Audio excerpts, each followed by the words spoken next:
Okay, so in this video I'm going to present you the ecosystem of the high seas. Okay, first of all, ecosystem and factors. What's an ecosystem? An ecosystem is a biologic system formed by a living things community and the environment where they live.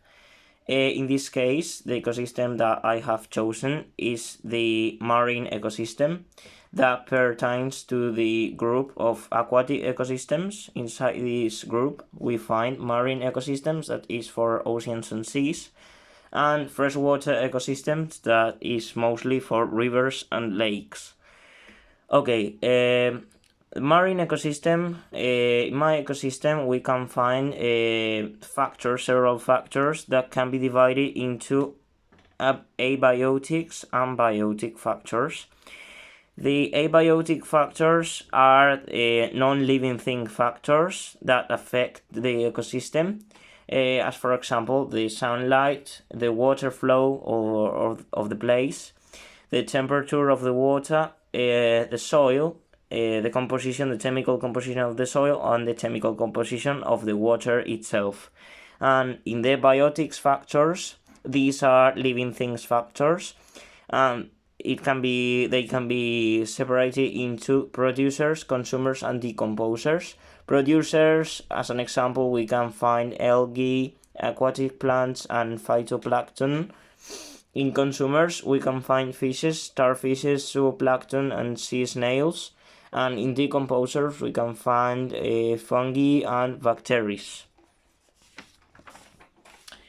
Okay, now I'm going to talk to you about the community and the population. These aspects can be found inside the biotic factors that I have just talked you about. The biotic factors, inside biotic factors, we can find population and community. Population is a set of several individuals from the same species. We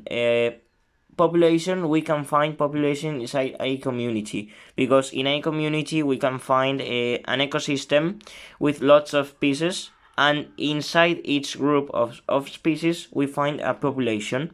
A population is a set, as I have just said, is a set of several individuals from the same species. For example, we can find here sea abasis, as for example, I've put also blue fishes for explaining it in an easier way, and Posidonia, green algae. They are all from the same species and they live all together in the same community. As I have just said, they're all from the same species, so they all have the same characteristics. If we would find an ecosystem where just the same species live, it would be a not quite hard and efficient ecosystem, as if they all have the same characteristics and someone would attack them.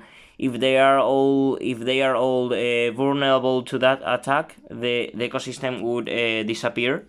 But instead, if we find a community, as there are quite a lot of characteristics, because there are lots of species, we are sure that always there are gonna be a species that is going to survive. As I have just said, is the set of all animals from different species. For example, the Mediterranean seas with blue fishes, green algae, and red starfish. And so, as I have just explained, they're from several and different species, so they have different rules and power.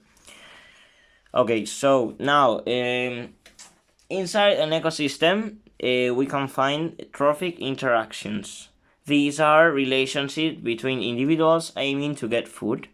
As some individuals can produce their own food and others can't, we can find several levels. Okay, first of all, in the first level we can find producers. These are, for example, cyanobacteria, plants, and algae and plankton. These are autotroph, they make their own food and get freed from themselves. These term materials from inorganic to organic and depend mostly on sun. Consumers, these are heterotrophs. I mean, they feed from each other. They cannot produce their own food, and they can be separated and organized into several states. First of all, primaries. These are mostly herbivores. They get feed on plants, and for example, they can be small fishes, crustaceans, and also whales, as these ones are herbivores and not carnivores. They don't get feed from other fishes. Then the secondary ones, these are carnivores and omnivores, and we can find, as for example, these could be normal size fishes. And tertiary, these are mostly predators, and get feed from secondary. These are mostly omnivores or carnivores, as for example sharks. And then we have the decomposers. These are the ones that decompose the materials that have left the consumers, and they turn them from organic material to inorganic. And these are essential because as they turn the materials from organic to inorganic, the producers can take that inorganic material and turn it another time to organic, and with that organic materials, consumers get feed. So these are really, really essential. I mean, everyone is essential, but without this, anything would function as it functions nowadays. As an example of decomposers, we can find fungi and bacteria. Now, I'm going to talk you about food and web chains. In an ecosystem, we can find several relationships between individuals, and we can draft a way of explaining which individual get feeds from who. And okay, so this is the table. First of all, we find the primary producers, that were the producers that I have just told you about. These are phytoplankton and algae, and are microscopical. These are really, really tiny. So, and human eye can't see them. Then we find the primary consumers. These are a bit more. These are a bit bigger, and these are known as zooplankton, as small and really, really small crustaceans. These are the first consumers that get fed from these ones. As I have just explained, these are the first consumers. Then we have secondary consumers, that these are bigger fishes. Well, bigger, they're still small compared to these ones. They are bigger, but compared to these ones, they are really, really small. And bigger crustaceans. Then we have tertiary consumers. These are bigger fishes, normal size fish, and these are omnivores. They're usually omnivores. And then we have quaternary consumers. These are mostly sharks and other huge fishes, and as giant tuna. And these are really, really, nowadays these species have been really, really affected, because the harvesting methods of fishing that we use nowadays, they kill whatever they have come across. So I believe we should need to improve those conditions and those techniques of fishing, because all species are being affected with them. And mostly those species that we kill then are not eaten by us. Like we throw them away to the sea another time, and that's really, really bad for the environment and for the species and the ecosystem itself. Okay, so now here I have printed a food web. This is more the table that I have just explained to you, but the relationship that would exist between the human and all the species, which would be the predator and which would be the food. Now, here is another food chain. As I have just explained to you, my food chain that I draw to you was like a line, but it can be also expressed in a pyramid with different layers. Primary consumers, first order consumers, intermediate or secondary consumers, at top predators or tertiary consumers, and quaternary consumers.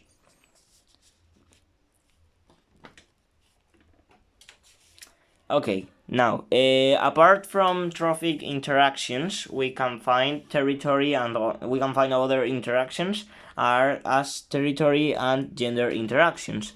These type of interactions are also essential on an ecosystem because it helps it being stable and functioning correctly.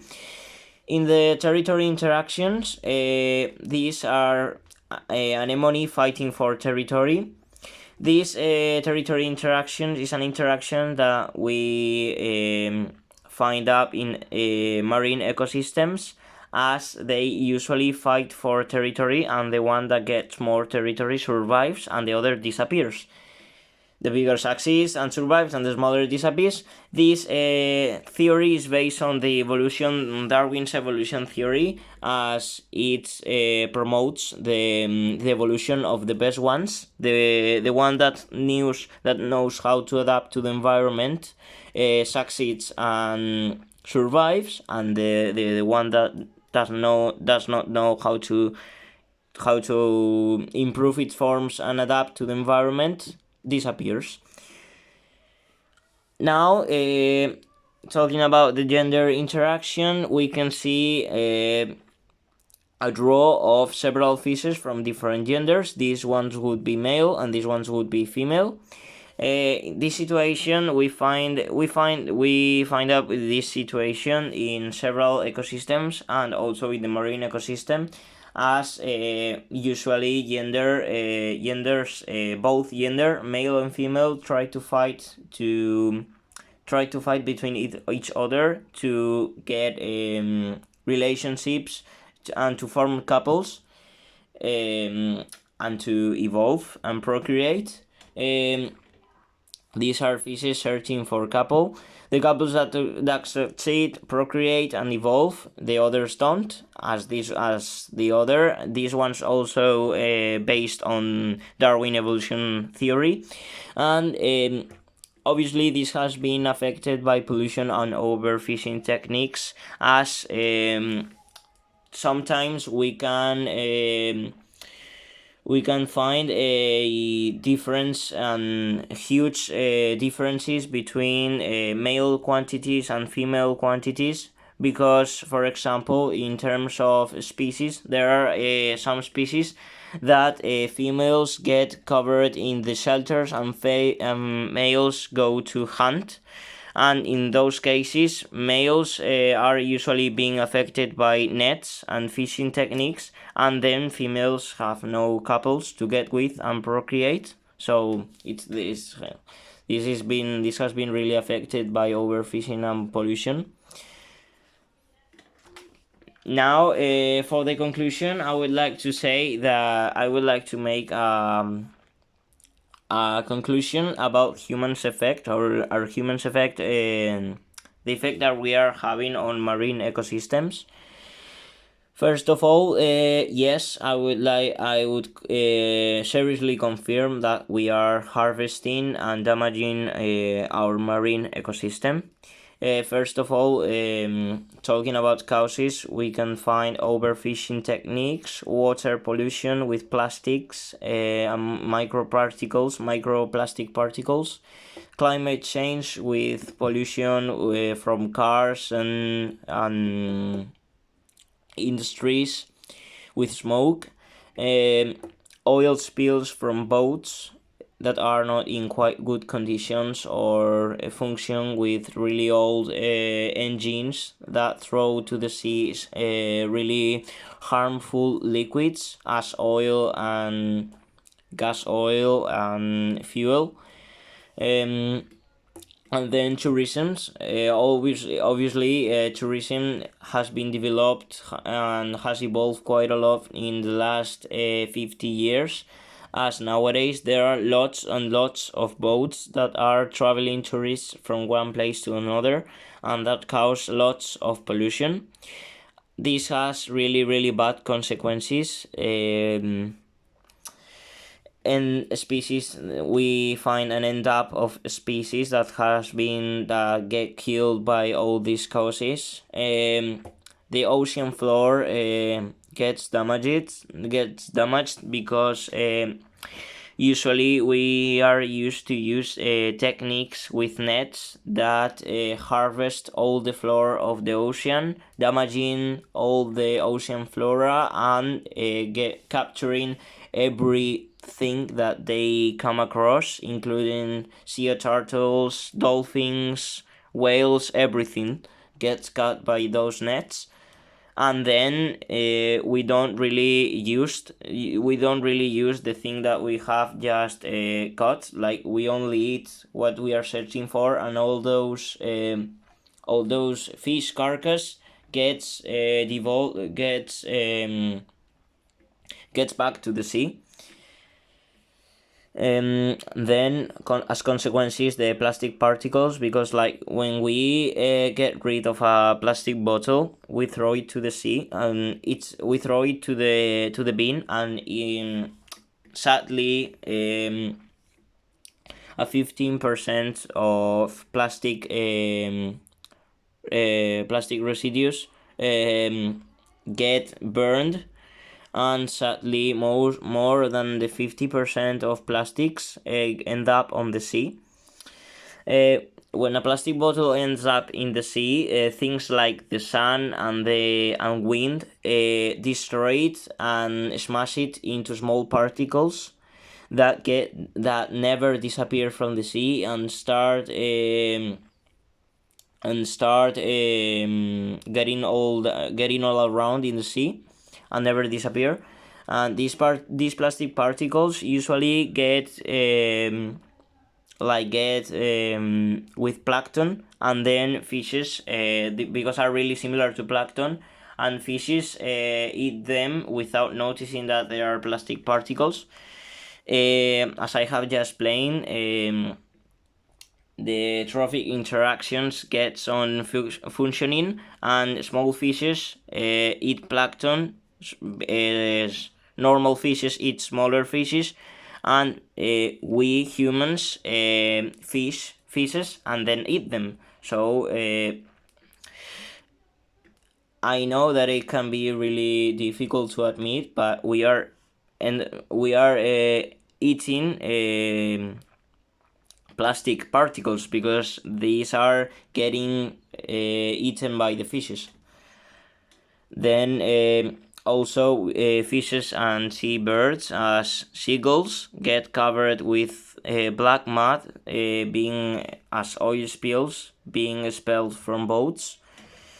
Beaches that we humans with tourism experience and go to, beaches get polluted due to the plastic bottles and plastic things that are floating on the sea get to our beaches, polluting them and giving a really bad image to other tourists. When we eat a fish, as we are on part eating plastic particles, we develop human illnesses as cancer that can be produced by BPA or bisphenol A. And also this ends up on having really high temperatures and destroying the water currents that are down the oceans. So as you have just realized, we humans are having a really bad effect on marine ecosystems. So I would encourage everyone to accept the damage that we are doing to our planet and to start steps must be taken right now, because if not, we are going to end up with sea life, and that's going to affect to us as the ecosystem. If this ecosystem is destroyed, it's going to be affected by other ecosystems, and if we end up with life, obviously we are going to suffer, and maybe we can maybe and the planet Earth and nature is going to develop quite harmful conditions that are going to be really bad for humans. So I would recommend to everyone to take care of their environmental effect that they are giving on the planet, and to reduce and start recycling and avoid throwing plastic bottles to the normal bins, and start using carbon bags and all types of things that you may not consider that they are going to make a huge effect on the planet, but it's not the same that only one do it. Like if we everyone do it, it's going to give a really good, it's going to have a positive effect on the marine ecosystem, and we are going to help the planet. So that's all. Thank you very much for watching my video, and I hope you like it.